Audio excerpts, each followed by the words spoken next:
اب نوٹ کر لیجئے، یہ کتابیں اگر آپ پڑھنا چاہیں تو کتاب الملاحم میں پڑھیے. بدترین عذاب عربوں پر آیا کھڑا ہے، سروں پر تنا ہوا ہے، بدترین. ایسی جنگ ہونی ہے الملحمۃ العظمیٰ، جس کو کہ میں بھی آپ کو گواہی پیش کر دوں گا، جسے کہا گیا دی لاسٹ کروسیڈ. بش نے بھی کروسیڈ کا لفظ بول دیا تھا، پھر واپس لیا اس نے.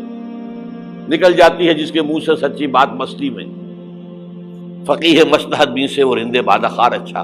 کروسیڈ کہہ کر پھر واپس لیا. یہ کروسیڈ، اس کے اوپر جس قدر نقصان ہونا ہے عربوں کا.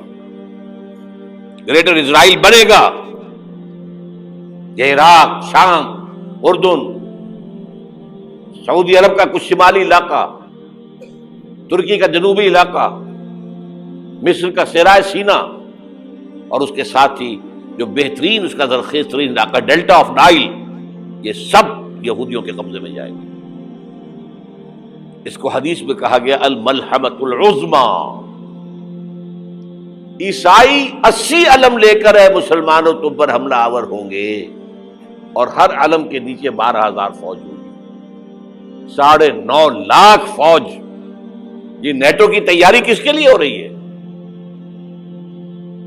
جب یو ایس ایس آر کا خاتمہ ہوا تو پوچھا گیا تھا نیٹو چیف سے، اب کس لیے؟ تمہارا وہ دشمن تو ختم ہو گیا، اب ہمیں اسلامک فنڈامنٹلزم سے نمٹنا ہے. وہ جانتے ہیں خطرہ یہی ہے، اب اسلام ابھر سکتا ہے. مسلمانوں کے سینوں کے اندر وہ آگ ہے، اوپر خاکستر آ گیا ہے، تم پہ اٹھانا بیٹھنا. یہ اندر تو انگارہ ہے، اوپر سے راکھ ہے، اس سے دھوکہ نہ کھا جانا ان کے دلوں کے اندر. اور بش نے کہا تھا مسلمان چاہتے ہیں کہ ہسپانیہ سے لے کر انڈونیشیا تک نظام خلافت قائم کریں. اور میں حیران ہوا تھا کہ اس کمبخت کو ہسپانیہ کا خیال کیسے آ گیا. ہمیں تو کبھی آتا ہی نہیں، اب ہم تو بھول گئے. وہ تو 500 برس پرانی بات ہے، جبکہ وہاں سے ہمیں نکال دیا گیا تھا. اگرچہ اقبال نے کہا تھا ہے ارض فلسطین پہ یہودی کا اگر حق، ہسپانیہ پر حق نہیں کیوں اہل عرب کا. ہسپانیہ میں تو 800 سال حکومت کی مسلمانوں نے، اور ابھی 500 برس ہی گزرے ہیں نا. یہودی تو ارض مقدس سے 2000 سال نکالے گئے. انہیں لا کے آباد کیا گیا، عربوں کے سینے میں خنجر بھونک دیا گیا. وہ چھوٹا سا ملک جو چاہتا کرتا، کوئی پوچھنے والا نہیں. امریکہ جیسے اپنے بیٹے کی حفاظت کرے ویسے کرتا اس کی. اور حضور نے فرمایا ہے وہ جنگ جب ہوگی تو ایک باپ کے اگر 100 بیٹے ہوں گے تو 99 ختم ہو جائیں گے، ایک بچے گا. یہ حدیث ہے، حدیث ہے صحیح. اور آپ نے فرمایا ویل للعرب من شر قد اقترب. عربوں کے لیے ہلاکت ہے، عربوں کے لیے بربادی ہے اس شر سے جو قریب آ چکی ہے. اور آج جس طرح انہوں نے ان کی تہذیب کو اختیار کر لیا ہے، دبئی جا کر دیکھیے، بدترین مغربی معاشرہ جو ہے وہ دبئی کے اندر ہم نے قائم کر کے دکھا دیا. اب سعودی عرب اس راستے پر بڑھ رہا ہے. اور اس کے بعد نمبر 2 پر جو ہے ہم پاکستانی ہیں. لیکن میں اس کے وہ پہلی بات جو کہہ رہا ہوں وہ تو یقینی ہے، اس میں تو احادیث صحیحہ موجود ہے. اگرچہ اس کے بعد پانسا پلٹے گا، پھر حضرت مہدی کا ظہور ہوگا، حضرت عیسیٰ کا نزول ہوگا، اور وہ گریٹر اسرائیل گریٹر گریو یارڈ بنے گا یہودیوں کا. ایک ایک یہودی قتل ہوگا اور دفن ہوگا. یہ بات میں ہونا ہے، میں پہلی بات پر پرچ کر رہا ہوں. وہ پانسا پلٹے گا جب پلٹے گا. ابھی جو سامنے ہے وہ کیا ہے؟ جس ملحمۃ العظمیٰ کہا حضور نے، جسے آرمگیڈون کہتے ہیں عیسائی. آرمگیڈون کی اگر کہیں جا کر آپ دیکھیں گے، آپ ڈکشنری میں مانی تو کیا لکھا ہے؟ A very big war which will be fought between the forces of evil and good before the end of this world. اس دنیا کے خاتمے سے پہلے خیر اور شر کی قوتوں کے درمیان بہت بڑی جنگ ہوگی. ارمجدون اسے کہتے ہیں عربی میں، اور آرمگیڈون اسے کہتے ہیں انگریزی کے اندر. اور یہ بائبل کی آخری کتاب کے اندر ہے، جو اس میں کہ مکاشفات یوحنا، ریولیشنز آف سینٹ جان. یہ تو میں کہہ رہا ہوں یقین کے ساتھ، اور زیادہ دور نہیں ہے، آیا چاہتا ہوں. اس لیے کہ یہودیوں کا اور عیسائی جو کنزرویٹوز ہیں، نیو کنزرویٹوز، ان کا 5 نکاتی ایجنڈا ہے متفق علیہ، جس کے تحت کہ یہ جنگ صلیبی شروع کی گئی ہے. وہ سن لیجئے آپ. آرمیگیڈون نمبر 1، گریٹر اسرائیل قائم ہو جانا اس کے نتیجے میں نمبر 2، مسجد اقصی اور قبۃ الصخرہ کو گرانا نمبر 3، وہاں 3rd ٹیمپل،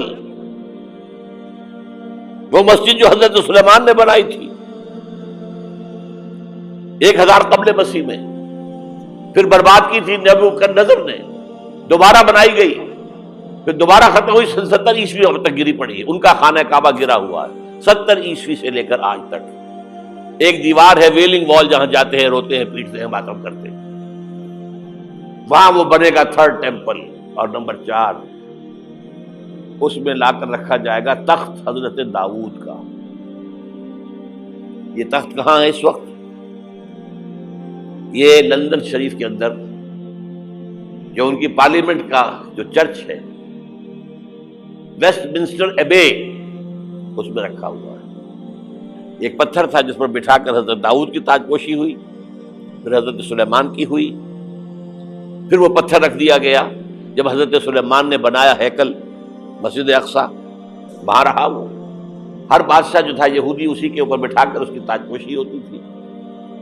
سن 70 میں ٹائٹس نے گرایا اسے، ہیکل کو، وہ پتھر لے گیا، وہاں سے روم گیا، روم سے آئرلینڈ گیا، آئرلینڈ سے اسکاٹ لینڈ آیا، اسکاٹ لینڈ سے انگلینڈ آیا، اور اب وہ رکھا ہوا ہے 14ویں صدی عیسوی سے آج تک. وہ ویسٹ منسٹر ایبے میں رکھا ہوا، ایک کرسی کی سیٹ میں اسے بنا دیا گیا ہے تخت کی شکل میں. اب انگریزوں میں کوئی ملکہ ہو، کوئی بادشاہ ہو جس کی بھی تاج پوشی ہونی، اس میں ہو. یہ لا کر رکھا جائے گا 3rd ٹیمپل میں، اور اس پر یہودیوں کے خیال کے مطابق ان کا مسیحا آئے گا جو مسیح دجال ہوگا. عیسائیوں کے خیال کے مطابق حضرت عیسیٰ آئیں گے، وہ ہمارا بھی خیال ہے حضرت عیسیٰ آئیں گے علیہ السلام. بہرحال یہ تو بعد کی باتیں ہیں نا. اس وقت جو میں عرض کر رہا ہوں، عربوں پر بہت بڑا عذاب، اور پاکستان کا معاملہ البتہ یہ ہے، میں یقین سے نہیں کہہ سکتا. ہینگنگ ان دی بیلنس، ہو سکتا ہے اللہ تعالیٰ ہم پر رحم فرمائے، ہو سکتا ہے، اگرچہ اس کی کچھ شرائط ہوں گی. چمن کے مالک اگر بنا لیں موافق اپنا شعار، اب بھی چمن میں آ سکتی ہے پلٹ کر چمن سے روٹھی بہار، اب بھی ہو سکتی ہے. اور یہ بھی ہو سکتا ہے کہ اللہ تعالیٰ نے معجزانہ طور پر ہمیں ملک دیا، ہم نے اللہ سے بدعہدی کی، وعدہ خلافی کی، غداری کی، لہذا سزا دی جائے اور ہم سے یہ ملک چھین لیا جائے. It's just possible. دور نہ سمجھے اسے، انہونی بات نہ سمجھے. جو گھیراؤ ہو رہا ہے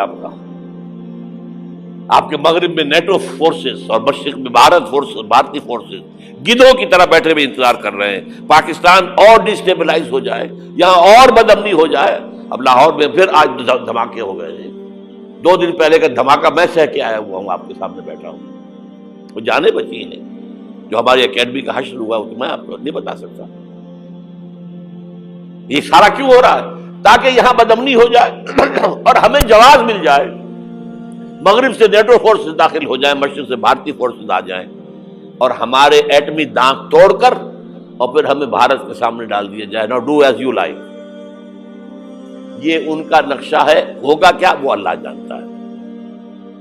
ہوگا وہ جو اللہ چاہے. لیکن اللہ کا چاہنا جو ہے وہ کس پر منحصر ہے؟ یہاں انقلاب برپا کرو، یہاں اسلام لاؤ. اگر دھندوں میں لگے رہو گے تو وہ خود بخود نہیں آ جائے گا انقلاب. صحابہ نے جانیں دی تھی، کتنی تکلیفیں اٹھائی تھی. 12 برس تک مکی دور کے اندر با نشہ درویشی در ساز و دمادم زن، جو پختہ شبی خدرا بر سلطنت جم سن. یوم طائف یاد ہے جو حضرت عائشہ فرماتی ہے کہ میں نے پوچھا تھا حضور سے کہ یوم احد سے زیادہ سختی بھی آپ پر کبھی آئی؟ یوم احد پر کیا ہوا تھا؟ تلوار کا وار پڑا تھا آپ کے چہرہ مبارک، یہ جو رخسار کی ہڈی ہے اس کے اندر وار گیا ہے، اوپر خود کی 2 کڑیاں تھیں وہ اس میں گھس گئیں، 2 دندان مبارک شہید ہوئے۔ وہ خود کی کڑیاں ایک صحابی نے اپنے دانتوں سے پکڑ کے کھینچنے کی کوشش کی، دانت نکل گئے، وہ نہیں نکلی، کیا جتن کر کے نکالی گئی ہوگی تو خون کا فوارہ آیا، اتنا خون گیا ہے کہ آپ بے ہوش ہو گئے، گر گئے، اور مشہور یہ ہو گیا کہ آپ کا انتقال ہو گیا، شہادت ہو گئی۔ یہ سیرت کبھی پڑھی ہے؟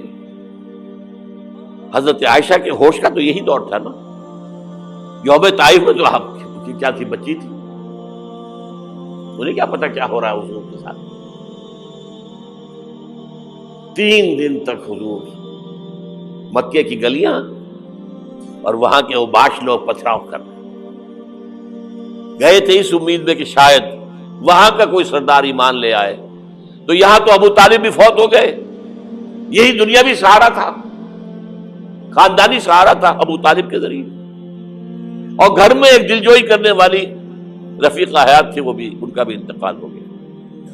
آپ نے کہا یہ عام الحزن ہے، اب تو سب کو طے ہو گیا قریش کو کہ آپ جیسے قتل کر دو، اسی لیے آپ گئے طائف، شاید وہاں کا کوئی بڑا سردار مانے، ایمان لے آئے مجھ پر، تو میں اپنا مرکز ادھر شفٹ کر دوں۔ تینوں سے ملے ہیں، تینوں نے وہ جواب دیے ہیں، نکل جاؤ یہاں سے، میں تمہارے ساتھ بات بھی کرنے کو تیار نہیں۔ اچھا، تمہارے سوا کوئی نہیں ملا تھا اللہ کو نبی بنا کر بھیجنے کے لیے؟ دیکھو جاؤ، میں بات نہیں کرنا چاہتا، ہو سکتا ہے میں بے عزتی کر بیٹھوں، واقعی تم اللہ کے نبی ہو تو میں مارا جاؤں گا، جاؤ جاؤ جاؤ۔ یہ سلوک محبت کے ساتھ ہوا ہے۔ اور پھر چھوکروں کو، اسٹریٹ ارچنز جنہیں آپ کہتے ہیں، اشارہ کیا تھا، خبر لو ان کی، پتھراؤ ہو رہا ہے، ساتھ کوئی ہے ہی نہیں، ایک آدمی صرف، زید ابن حارثہ۔ اب سامنے سے پتھر آ رہے ہیں تو حضرت زید آگے آ جاتے ہیں، ڈھال بنتے ہیں، مجھے لگے پتھر حضور کو رہے، آپ پیچھے سے آ رہے ہیں، چاروں طرف سے تو ڈھال نہیں بن سکتا ایک شخص، جسم لہو لہان، خون جا کر جوتیوں میں جم گیا ہے، جوتی اتر نہیں دی۔ پھر وہاں سے واپسی پر جو دعا مانگی ہے،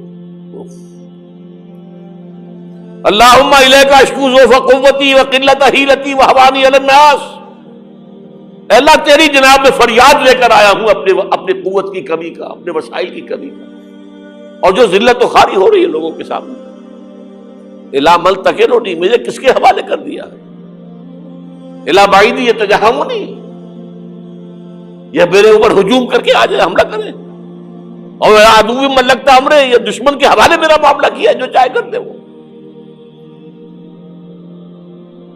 لیکن پھر عبدیت غالب آتی ہے، ان لم یکن علی غضبک فلا ابالی، اللہ اگر تو ناراض نہیں ہے تو مجھے کوئی پرواہ نہیں، سر تقدیم خم ہے جو مزاج یار میں آئے، مجھے اندیشہ یہ ہے کہ تو ناراض تو نہیں ہوئی، یہ تکلیفیں جھیلی ہے۔ سینکڑوں صحابہ نے جانوں کا نذرانہ پیش کیا ہے، احزاب کی جنگ میں فاقوں پر فاقے ہو رہے تھے، اور ان فاقوں کی حالت میں خندق کھودنے کا حکم ملا ہے، لوگوں کی کمریں دوہری ہو رہی ہیں، پتھر باندھے ہیں اپنے پیٹوں سے، اپنے چادروں کے ساتھ کس کر کمر دوہری نہ ہو جائے، اور جب صحابہ کدالیں چلا رہے ہیں تو کیا کہہ رہے ہیں، نحن الذین بایعوا محمدا علی الجہاد ما بقینا ابدا، اللہم لا عیش الا عیش الاخرہ۔ صحابہ کہتے تھے ہم وہ لوگ ہیں جنہوں نے محمد سے بیعت کی ہے کہ جہاد کرتے رہیں گے جب تک جان میں جان نکل جائے تو بات اور، جان ہے، چاہے ابھی بھوک سے کمر دوڑی ہوئی جا رہی، جان تو ہے۔ اور ایک دفعہ کہتے تھے اللہم لا عیش الا عیش الاخرہ، اے اللہ عیش، زندگی تو آخرت کی زندگی ہے۔ اور حضور فرماتے تھے، حضور کے بیٹھے ہوئے نہیں تھے گاؤں تکیہ لگا کر، پتھر اٹھا کر خندق میں سے لے جا کے باہر پھینک رہے تھے،